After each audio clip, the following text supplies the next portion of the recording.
در شهر کیف روزی دوم است که گروه از تظاهرگران در نزد وزارت دفاع اوکراین جمع آمده و طلب دارند که سربازان در محاصره مانده در شرق کشور را آزاد کنند. تظاهرگران اوکراینی در این روز سعی کردند قرارگاه دستگاه وزارت دفاع را اشغال نمایند.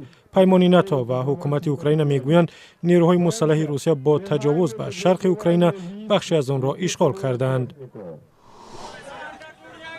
در پاکستان مذاکرات بین تظاهرگران و مقامات حکومتی به نتیجه انجام یافت.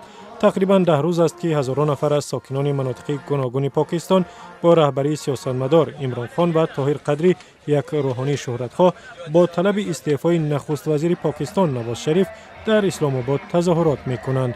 آنها می‌گویند نواز شریف و دیگر مقامات حکومتی در انتخابات تقلب کردند.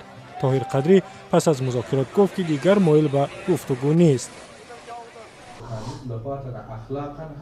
در افغانستان اعضای کمیسیون مستقل انتخابات از نامزدها به مقام رئیس جمهور خواستند در صورت داشتن دلیل‌های قطعی درباره قانون شکنی‌ها رسما به آن نهاد شکایت کنند. رئیس این کمیسیون گفت که تنها 25 شکایت رسمی درباره قانون شکنی در دور دوم انتخابات افغانستان واقعی بوده است. از این پیشتر عبدالله نامزد به مقام رئیس جمهور از جریان بازشماری آرای بحث برانگیز انتخابات که زیر نظارت سازمان ملل صورت می‌گیرد خارج شد.